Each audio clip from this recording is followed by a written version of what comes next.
भारताने पुन्हा एकदा जगाला दाखवून दिला आहे की आम्ही फक्त बोलत नाही तर थेट कृती करतो। 7 मे 2025 च्या रात्री जेव्हा सगळं विश्व शांत झोपेत होतं तेव्हा भारतीय सैन्याने ऑपरेशन सिंदूरच्या माध्यमातून पाकिस्तानच्या गोटात घुसून दहशतवाद्यांचे कंबरडे मोडले।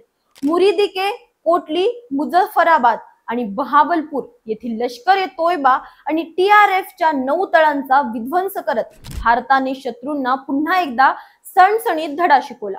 आणि विशेष बाब म्हणजे या कारवाईत एकाही सामान्य पाकिस्तानी नागरिकाला किंवा त्यांच्या सैन्याला निशाणा बनवण्यात आलं नाही। ही आहे भारताची ताकद आणि नीतिमत्ता। नमस्कार, मी अंजली आपलं स्वागत करते पोलखोल मध्ये। ऑपरेशन सिंदूर ही भारताची पहिलीच धडाकेबाज कारवाई नाही। आपल्या सैन्याने याआधीही अनेकदा शत्रूला धूळ चारली आहे।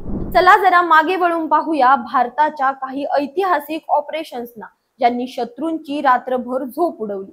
जगातील सर्वात कठीण आणि थंड प्रदेश असलेल्या सियाचीन ग्लेशियरवर भारताने 13 एप्रिल 1984 रोजी ऑपरेशन मेघदूत राबवून तिरंगा फडकवला। भारतीय वायुसेनेने अशक्यप्राय वाटणारं हे मिशन यशस्वी करत शत्रूंना दाखवून दिलं की भारताला आव्हान देणं म्हणजे स्वतःच्या पायावर कुऱ्हाड मारून घेणं। 1999 मध्ये कारगिल युद्धादरम्यान भारतीय सैन्याने ऑपरेशन विजयच्या माध्यमातून शत्रूला चारही मुंड्या चित केलं। तब्बल 2 महिने झालेल्या या युद्धात भारताने 14 जुलै 1999 रोजी विजय मिळवला आणि कारगिलच्या उंच शिखरांवर तिरंगा अभिमानाने फडकवला।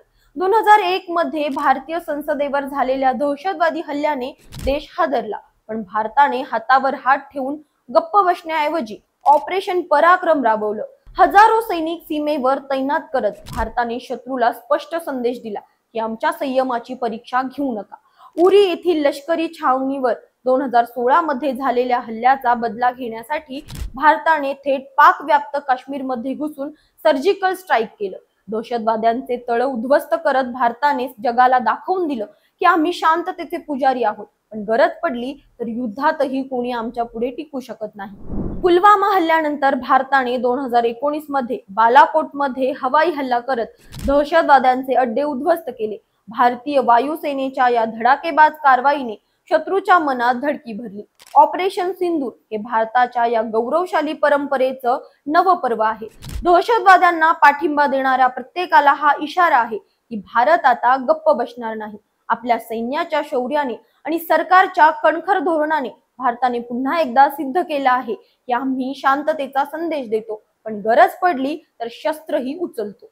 या सगळ्या ऑपरेशन्स मागे आपल्या सैनिकांचं अतुलनीय शौर्य आणि त्याग आहे। बर्फाच्छादित सियाचीन पासून ते कारगिलच्या उंच शिखरापर्यंत आणि आता ऑपरेशन सिंदूर मधील धडाकेबाज कारवाईपर्यंत आपल्या सैन्याने प्रत्येक वेळी देशाचा मान उंचावला आहे। प्रत्येक भारतीयाच्या मनात आज एकच भावना आहे, अभिमान। ऑपरेशन सिंदूरने भारताने पुन्हा एकदा जगाला सांगितलं आहे की आम्ही शांततेचे पुजारी आहोत, पण आमच्या संयमाला कमजोरी समजू नका। दहशतवादाला पाठिंबा देणाऱ्यांना आणि भारताच्या शांततेचा भंग करणाऱ्यांना आम्ही सोडणार नाही। भारताचा तिरंगा नेहमीच अभिमानाने फडकेल आणि आपलं सैन्य प्रत्येक आव्हानाला तोंड देण्यासाठी सज्ज आहे। जय हिंद, जय भारत। अशाच माहितीपूर्वक व्हिडिओसाठी आमच्या चॅनलला लाईक, सबस्क्राईब आणि शेअर करा।